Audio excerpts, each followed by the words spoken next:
Dale Peterson lectures in English at Tufts University.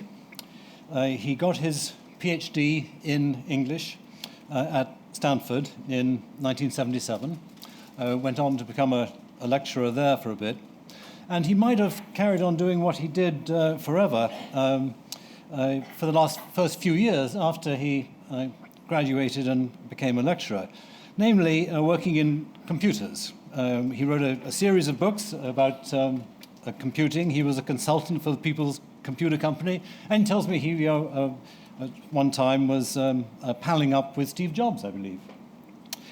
But in the 1980s, as he says in the preface to his book, Deluge and the Ark, I first became interested in primates one day a few years ago when my wife showed me a newspaper article.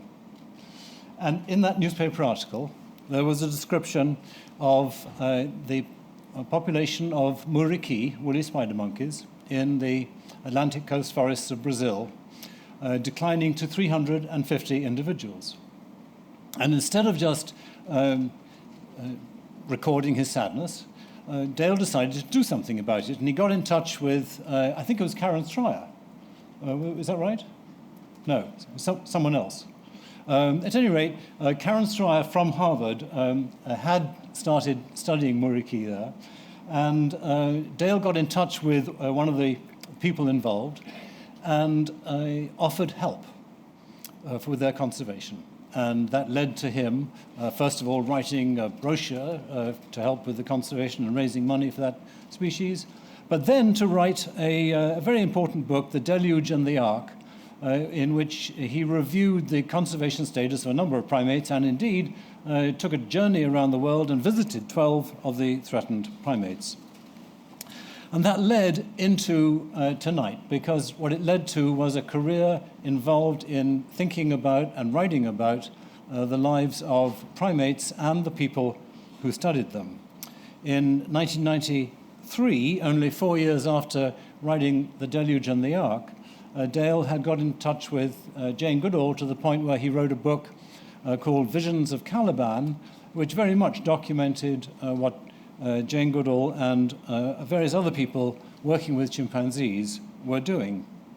And ultimately, that led 13 years later to his extraordinary biography of Jane Goodall that is available just along there, The Woman Who Redefined Man. And alongside that, by the way, Dale produced 2 edited versions of Jane Goodall's letters, which are fascinating. A tremendous resource for anybody interested in the development of primatology. He didn't stick to just that kind of approach.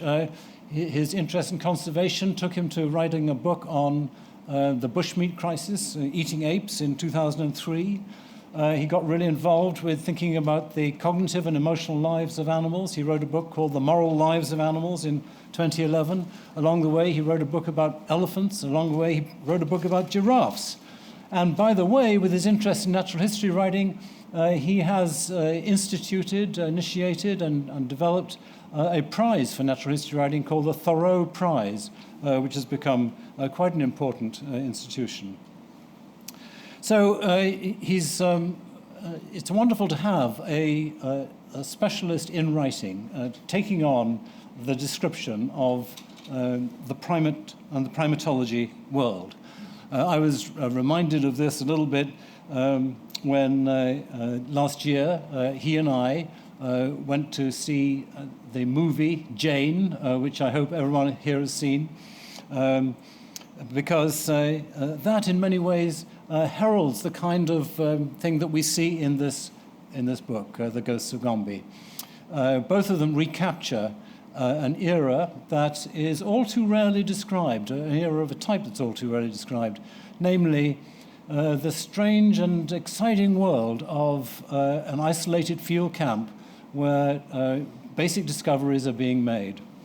In The Ghosts of Gombe, it's more than that. It's a detective story as well. But how exciting it is that someone with Dale's talents have devoted themselves to describing something that no one else has really done. The development of primatology, and particularly through the eyes of Jane Goodall.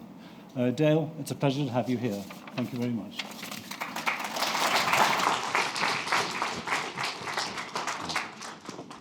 Thank you, Richard.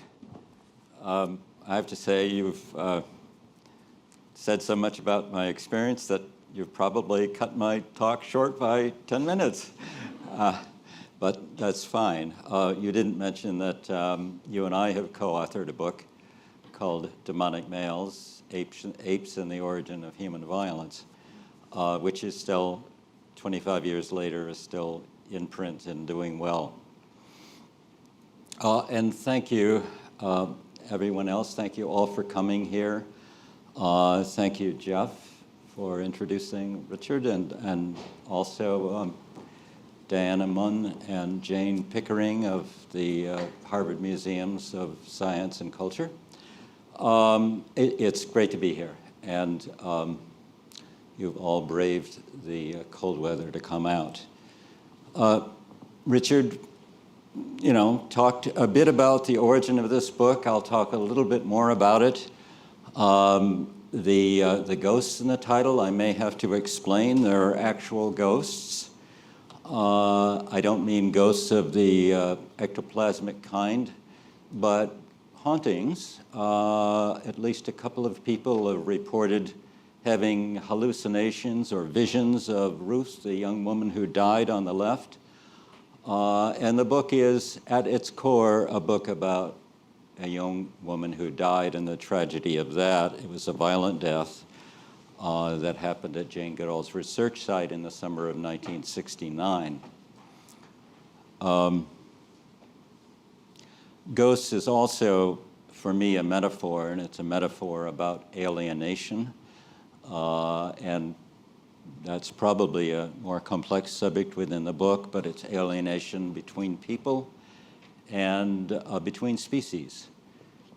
If you read the book, that might make more sense than it does now. The Gombe part of the title is in East Africa, and it is also a consequence of a great violence that happened geologically. Basically, the tectonic shifts of various African plates in Eastern Africa. And in the last 25 million years, those plates, there's been a separation of plates in the dotted line there. And it's the famous East African rift system. It's complicated, but part of the system opened up and created a couple of lakes. One of them is Lake Tanganyika, which is the second deepest freshwater lake in the world. It's 420 miles long, 31 miles wide and average. So it's quite a substantial body of water, even though it may not seem like it from this picture. I've actually been on the lake, and one of the things about it is you get storms that are like ocean storms. So it's an inland sea. The other thing about the lake is that the eastern half of it, the plate on the eastern half, has been uplifted over the last 25 million years and created this impressive escarpment here. Now we're looking, left is north and right is south, but this is actually the boundary of Gombe, what is now Gombe Stream National Park, and you can get some sense here of the extreme ruggedness of the terrain. The high plateau above you is 2,000 feet above the lake. And so along with that 25 million years of splitting of these plates, there was this uplift, and then many million years of erosion creating very, very deep and very rugged ravines within Gombe Park. There were about 12 streams, more or less, running down that escarpment, down to the lake, and each of the streams has carved out its own deep valley. one of the streams to the far south is called Gombe Stream, and for reasons that I don't think anybody living knows, that's the name of the larger ecosystem, Gombe Stream, now Gombe Stream National Park. It's a bit of a paradox that all of that geological violence forming Gombe Stream actually wound up protecting this area from anthropomorphic violence over the last few centuries, so that it's been preserved as a remarkable habitat of wilderness. And it was preserved probably just because of the ruggedness, just very, very difficult to get into, to navigate around.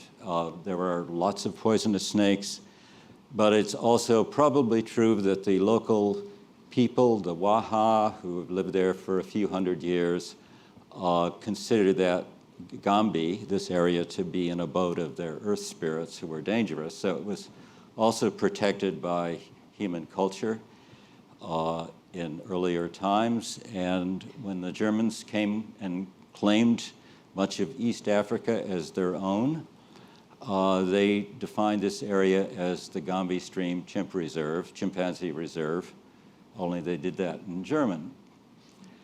The Brits who took over after World War I and were given this part of East Africa as a as a mandate,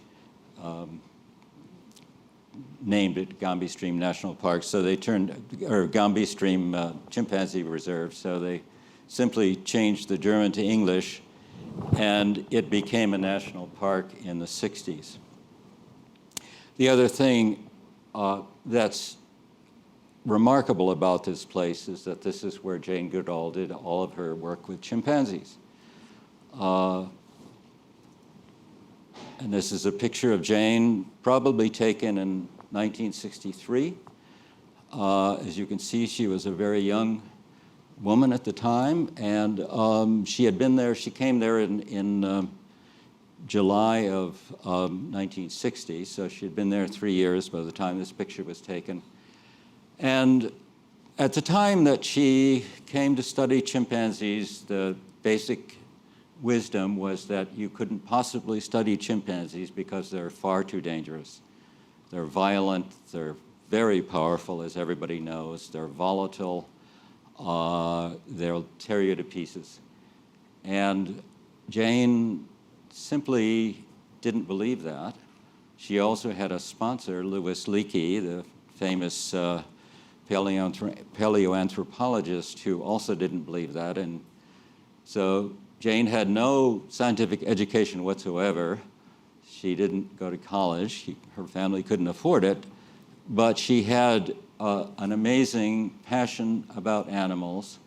And she got to meet Louis Leakey, and Leakey took her as his secretary and set her up in the first chimpanzee research project of any extent in history.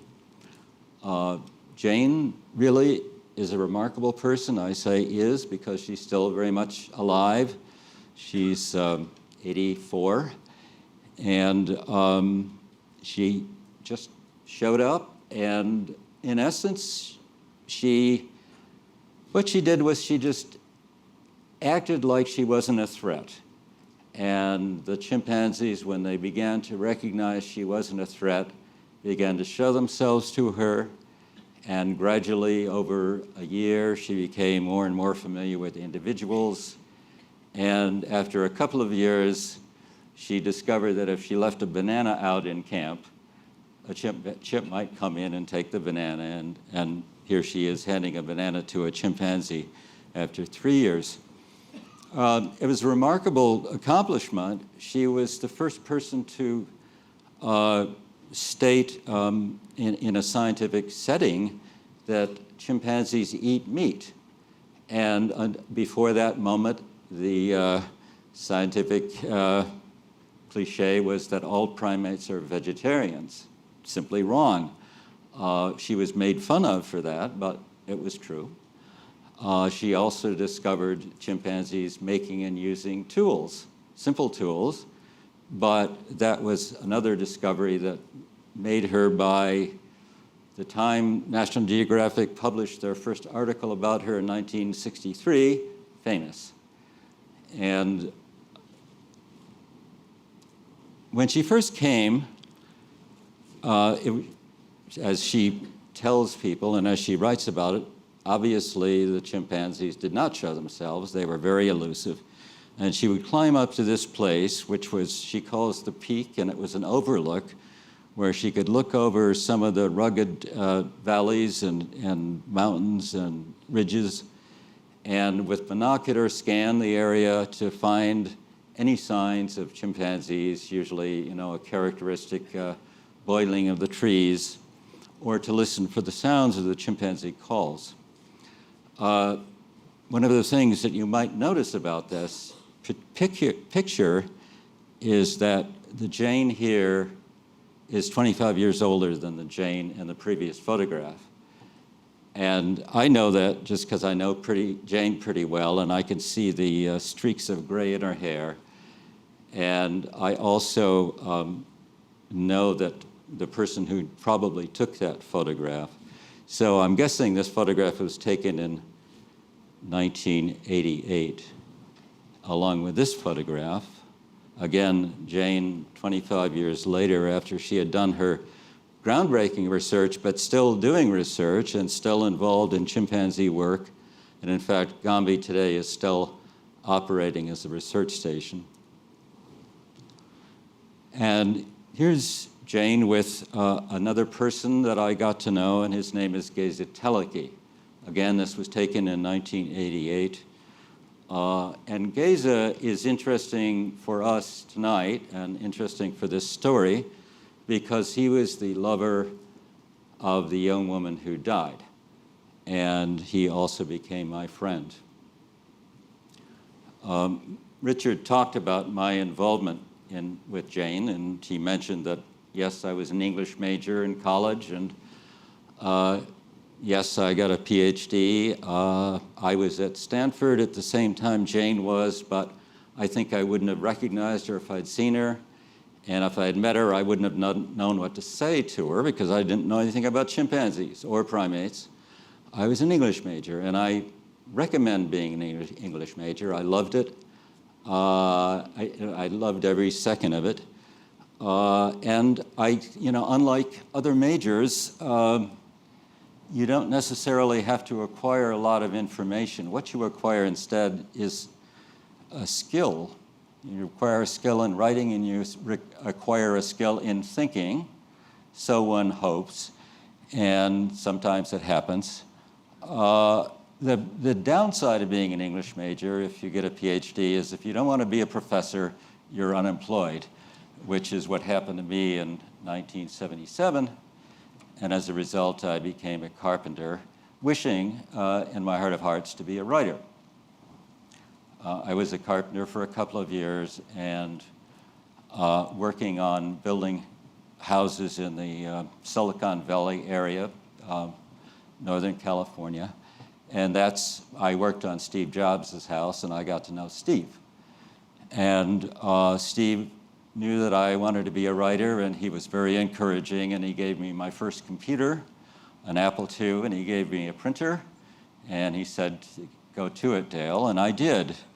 And so I started my career as a writer, writing books about computers, 4 books, and then I designed a computer game, and I actually made money, and it made me a little arrogant. I thought it was easy, and I didn't realize that it's not always easy, but I was arrogant enough that I thought, well, I'll write about something I actually care about, and that's where the primates came in. I wanted to write about animals and endangered animals, and so I wrote about endangered primates, and that involved traveling around the world, going down the Amazon River in a small boat, crossing Africa into southern India and Southeast Asia.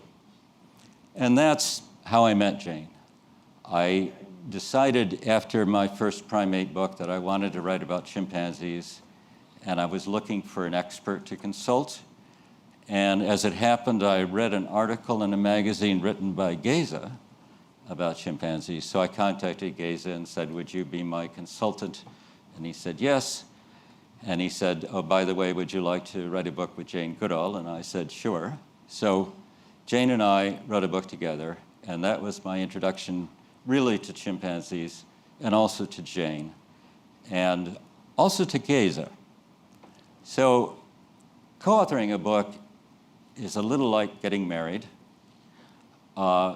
There's a contract involved, there's money involved, there are egos involved, and it can go horribly wrong. You can wind up having an enemy for life. Or alternatively, if the book works out, you can wind up having a lifelong friend. And that's what happened with Jane and me, was after the book, we realized we had a lot in common in terms of our thinking. We understood chimpanzees in the same way. And it was a lifelong friendship with Geza. I knew that Jane had mentioned to me that Geza's girlfriend had died at Gombe, but she didn't say much about it, and Geza never talked about it. So even after I wrote the biography, I only knew, the basics of how Ruth died. But then in 2006, Geza telephoned me, my old friend, somebody I would always talk to and always respond to, Dale, I need to talk. And as a result, I went down from my home here to Washington, D.C., where Geza lived. And basically, I became his therapist.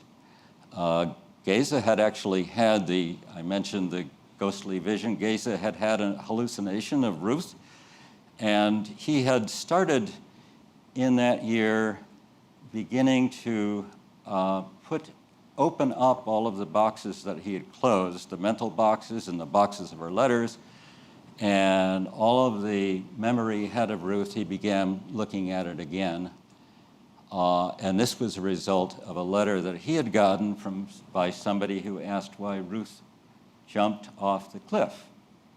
Ruth's body was found at the base of a high waterfall, but Geza had never believed she had committed suicide, and this was extremely upsetting to him. And it was the start of his research, and it was the start of my work as a therapist. I would come down once every 2 or 3 months, spend a couple of days with him. He and I would talk, and of course, we both knew that this might make a book, so we tape recorded our conversations, and it did become the core of the book. One of the things that's troubling about it is that it's actually a mystery. We pretty much know that Ruth somehow, we found her body. Her body was found at the base of a high waterfall in a pool 6 days after she had disappeared. Her skull was crushed in. There are 3 ways to fall off a cliff. You can fall accidentally, you can jump, or you can be pushed. And Geza had begun thinking about all 3 possibilities. And that was driving him nuts. It was disturbing him profoundly. And it was the beginning of the book. In some ways, I wrote the book as a mystery story. And there are mysteries to it. Nobody saw her, or nobody reported seeing her jump or fall. Nobody was around. The presumption was it was an accident. But we know she was depressed. We know that from some of her letters, and she was not feeling well. We also know she basically hated most people that she was in camp with. And there's also other things that were more troubling. One was 10 days before she disappeared and died, she wrote a letter to Geza. Geza was not at Gombe at the time. He was back in the States facing down his draft board. She wrote a letter 10 days before he died saying, I really don't care about any of the people here. The only thing I care about is the welfare of the chimps, and when that is threatened, I will fight to the death, literally, and that's a quote. So fight to the death, literally, is a pretty striking thing to say 10 days before you die. The other troubling thing was that when we began, Geza and I began looking into this, you know, Gombe has lots of records. There were records taken daily, and every researcher made records, usually every 5 minutes, of what they were doing. So there were tremendous amounts of records about what was going on there. If people walked into the forest, they made a map of where they'd gone. And one of the things that Geza started to discover was that the records about Ruth were missing, particularly in the couple of months before she died. Ruth also had a journal, a diary that she kept up every night. She typed, you know, a couple of pages every night, single space. So it was a very important document. That disappeared. But for me, the more troubling thing was, where did the gap in the records come from? If the records are still preserved. They're archives at Duke University, and they're now digitized. But you'll go to page, 579, and then 580 is missing, and that's the area where you would expect to see something about Ruth. So there's a strange anomaly. It really looked like an intentional erasure in the records. So that's the mystery that I worked on, and I think I've solved it. I'm not going to tell you what the solution is. You'll have to buy the book. But I'll give some hints. I will tell you that the way I tried to deal with this problem, what happened to Ruth. Here's Geza in 1988 sitting on Ruth's grave. She was buried at Gombe. The way to deal with the mystery of what happened, really, I thought, was to give a full portrait of everything that went on at Gombe, everything I could find out that went on at Gombe Stream in 1968 and 69 when Geza and Ruth were there. And I figured once I did that and gave a detailed portrait of the place, I would figure out what happened. So that's the best portrait I have of Ruth, and that was taken probably in 1968. And then Geza and Ruth together at Gombe.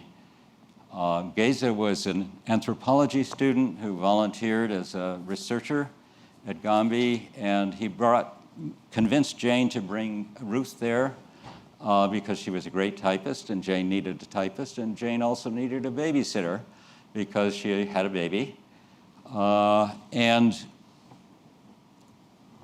here's another person who's essential to the story, Carol Gale, who was another researcher, a volunteer on the right, and behind her is Hugo van Leeuwenhoek, Jane's husband, making a film about chimps, and there are a couple of chimps to the left.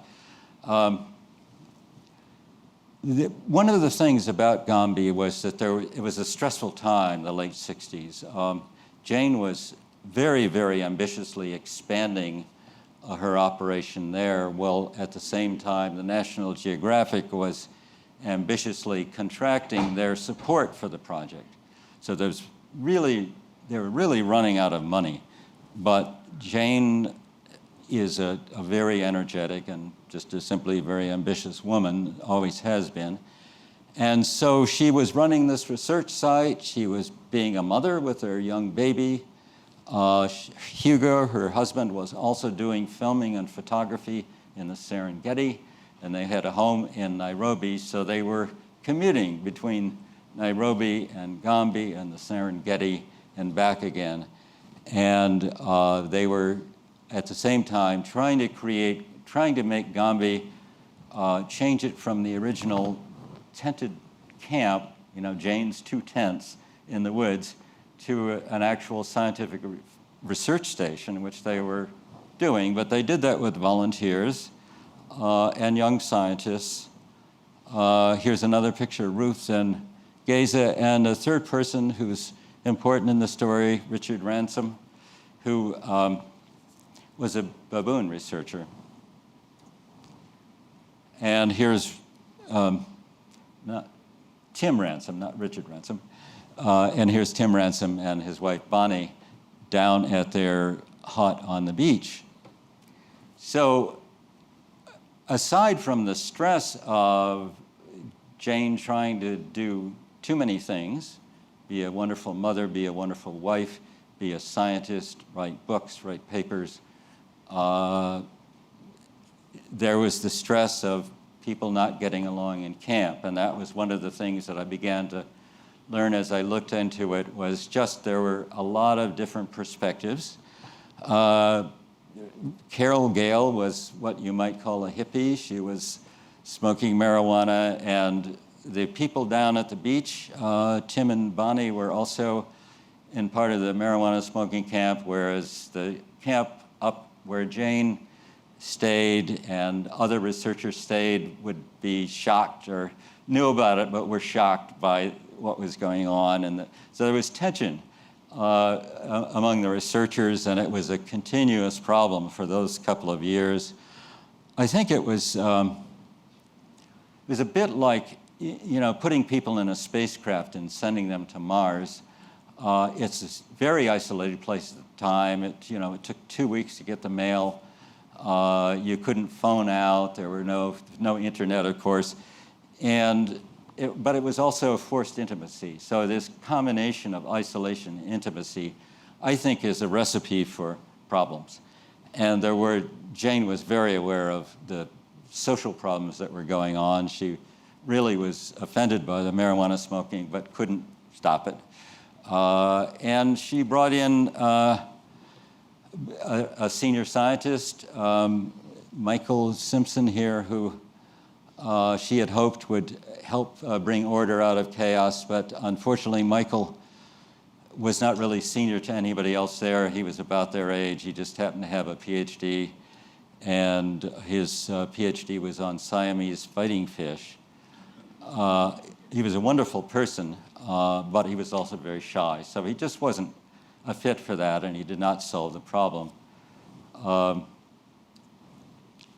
There was also an African field staff, an African staff, and I don't get a sense that there was a lot of contention among the African staff, and I think that the relationship between the African staff and the researchers relationships were quite good. And I think the Africans were delighted to have a job in a place where, nobody else had jobs.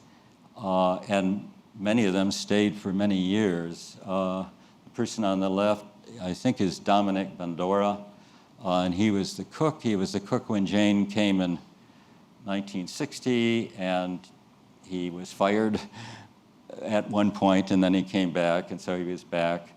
The person next to him is Ferdinand Mpono, who is a parks ranger, and in the middle, I believe, is Sadiki Rukamata, another parks ranger, Hilali Matata, and the person on the far right is Rashidi Kikwali, who was basically he was the Mzee, the wise person of the group, and also the head of the organization. And the person I mentioned is Hilali Matama. I believe that's Hilali sitting down there. I could be mistaken. No, Hilali over there was the one who Jane had hoped would become a field ranger, working with the scientists to help them do their scientific research in the forest. He was not yet trained to do that, so that didn't happen. The camp was also surrounded by fishermen, and this is one of the fishermen, Alphonse. I got to know about him. I never met him myself, but a wonderful person. Most of the fishermen were traditional Waha, and they fished by catching nets. Basically, they were sardine fishermen. But Alphonse was a drift net fisherman. He came from the south, so he was culturally an outsider and missing a foot. He lost his foot in a railroad accident. But Alphonse would provide the food for fish, and that's Dominic, the cook, coming down to pick up the fish for everybody's dinner. The main part of the camp is here, and that big structure on the left is an aluminum prefab they call it Pan Palace. It's got thatched on the outside, but it's all aluminum. And by the late 60s, those little things that look like, I don't know what, flying saucers or something, are actually banana boxes. I'll give you a better view of them. So by the late 60s, the way that they were doing the research was they were attracting chimps into camp with bananas. It makes a lot of sense, first if you know Gombe, because Gombe is so extremely rugged that it's very hard for people to get around. Secondly, if you know chimps, because chimps had to have a reason to come into camp, otherwise they would just be out in the forest looking for food other places. So it was a good way to keep track of a pretty large group of chimps. They would put out bananas in these boxes at night, and then during the day, the chimps would come in, and they wouldn't know that the bananas came from people. But, you know, at a certain point, through electrical wires buried under the ground, the latches would be released, and these boxes would magically open, and presto, they would be bananas. And the chimps got to know that, so they were coming into camp. And it was, you know, it was a pretty normal, it was as if the chimpanzees had discovered an amazingly good fruit tree, and the fact that people were around and watching them, they'd gotten so used to people that they just thought, and they knew people were harmless. They weren't trying to steal the bananas. They weren't attacking chimps. So they just would ignore the people, and they would come in. You know, the mothers would come in with their babies on their backs.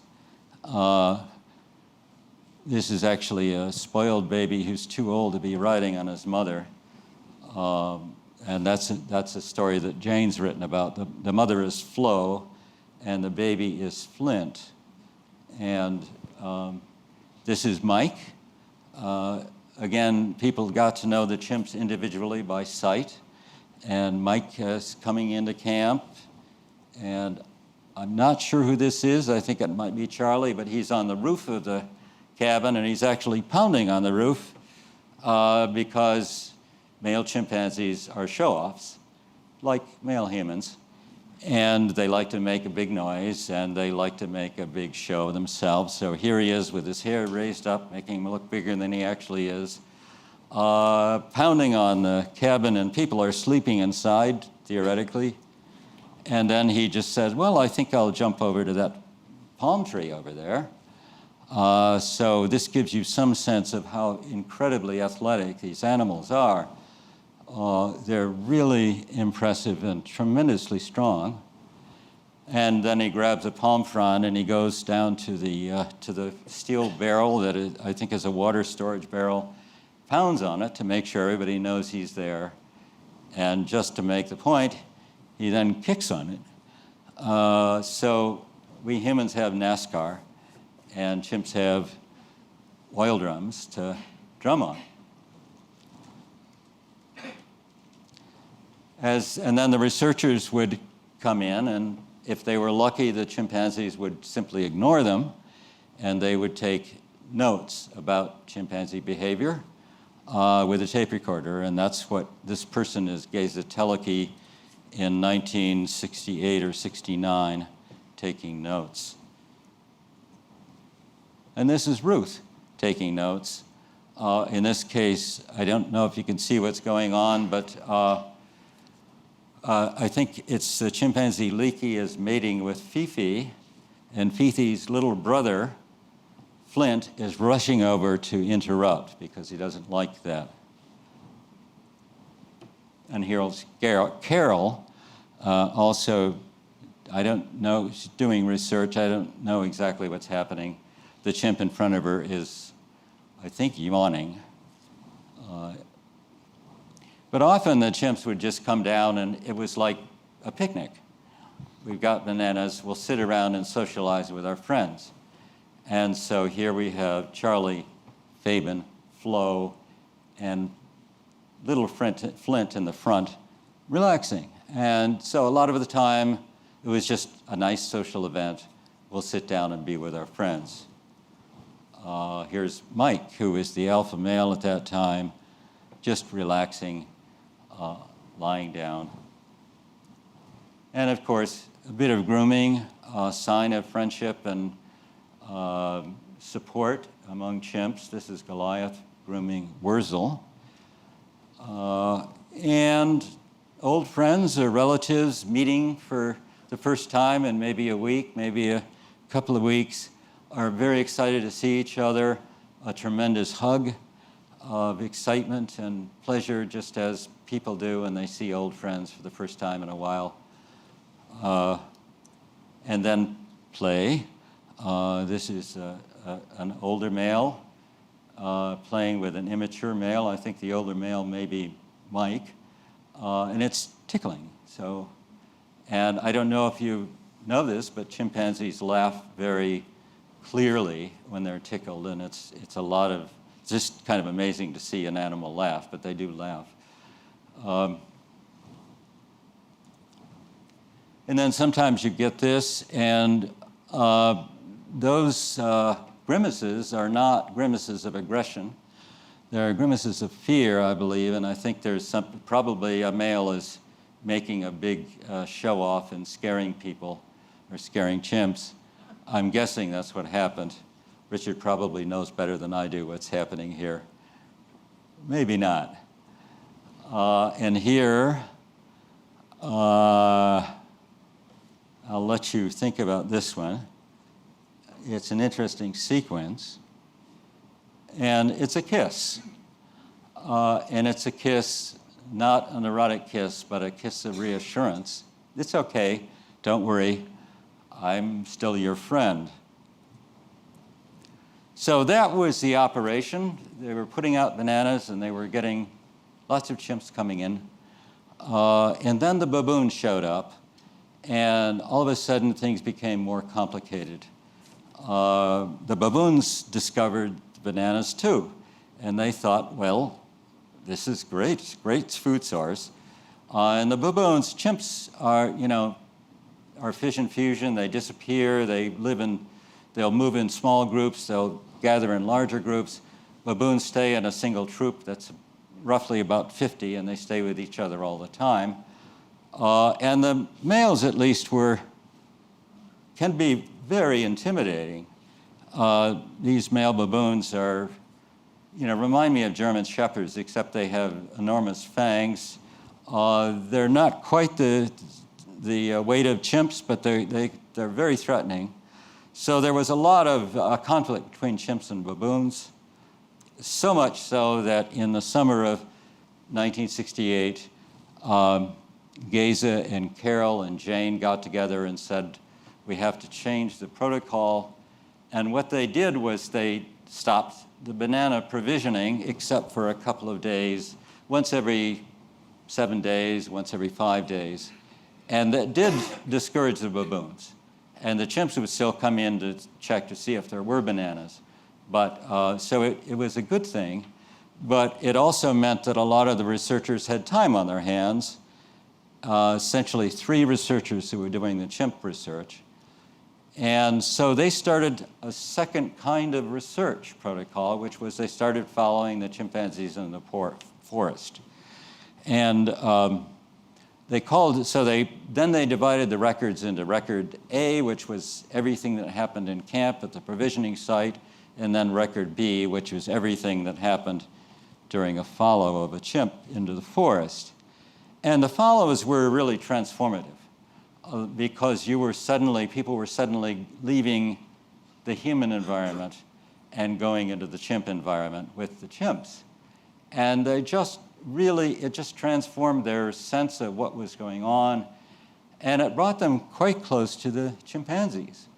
And in fact, friendships developed. And it's not that surprising because we know very well that emotions evolved long before humans evolved. Otherwise, why would you be friends with a dog? But so humans share essentially pretty much the same emotional system that chimpanzees do. And when they started doing the follows, because the chimpanzees were so much superior to humans in terms of their capacity to move through the forest, the chimpanzees started selecting people they wanted to follow them. So they would let certain people follow them and not let others. And it was very easy to do that. You know, a chimp can just swing on a vine and cross a ravine, or just hunch down low and go through a thicket of thorns, and people simply can't do that. So as a result, this guy, this is Fegan, became good friends with Carol. And Carol just thought Fegan was her favorite chimp, along with his brother Fabian, who also Carol just really loved Fabian. And Fabian and Fegan liked Carol. Fabian is walking upright now because he was crippled by polio and the epidemic of 1966, and he lost the use of one arm, which meant he can't walk on all fours.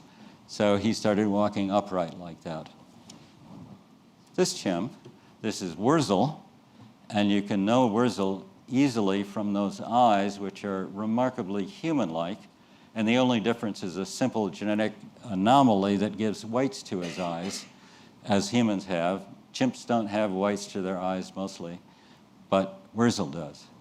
And Wurzel became close to Geza, but Geza's favorite chimpanzee was Leakey, and they became friends, and that's what Geza thought of Leakey, was they were friends. And then there was Hugh, and Hugh was remarkable. He was one of the most powerful males there. You can get some sense of the build on this guy. He was built like an Olympic weightlifter, very powerful male, very aggressive, hated people, hated women especially. He would throw rocks at them. They were all lucky he didn't just tear them to pieces, but I think chimps just figured humans weren't worth it because they weren't threatening.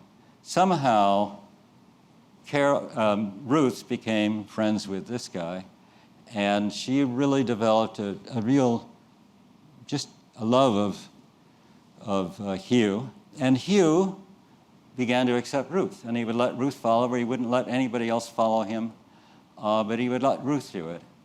And the relationship actually developed over time to the point that once in March of 1969, Ruth and Hugh were alone in the forest, and Hugh branch shook and beckoned at her. Well, at Gombe, and nowhere else among chimps, but at Gombe, that's a signal, and it's a mating signal. The male says, "Come with me, my darling, let's go deeper into the forest and have sex."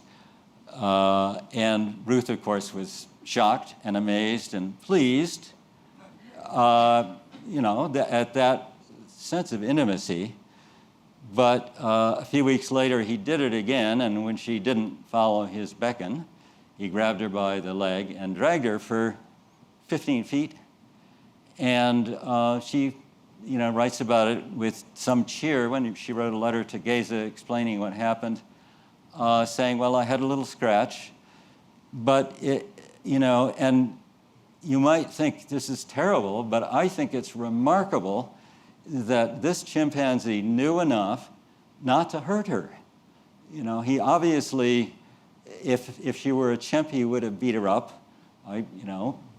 Chimpanzees are extremely violently patriarchal. He would have beat her up if she refused to go with him. He just dragged her and then let go, and I think he must have thought, "Oh, no, I can't do that. She's a human." So it was just a remarkable thing. By that time, Ruth had gotten to know the chimpanzees so well that she understood what was going on with each individual I think very well, very intuitively. Because chimpanzees can't talk, they can't really talk about their feeling, but they do communicate very much in the way that people communicate, which is very, very honestly in terms of facial signaling and in terms of body language. So I think the body language here is promising and not aggressive, curious maybe. And here's another sample of body language among humans.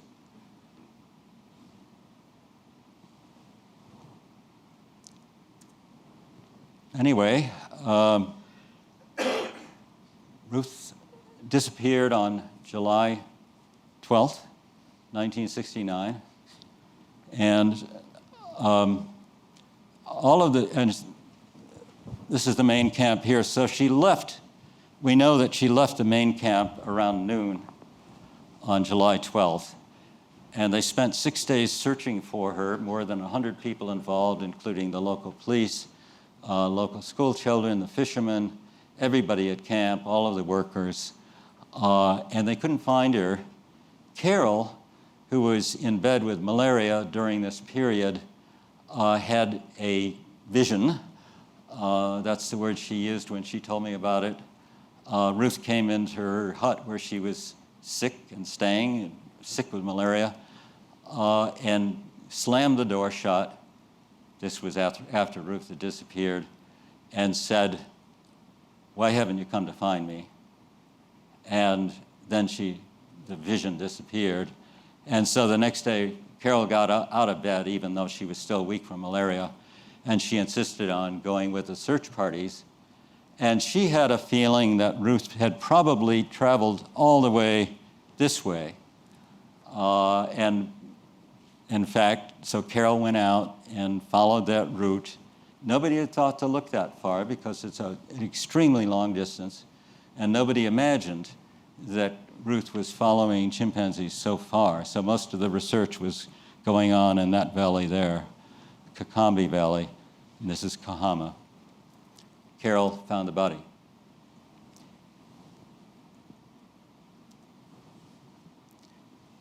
And that's the end.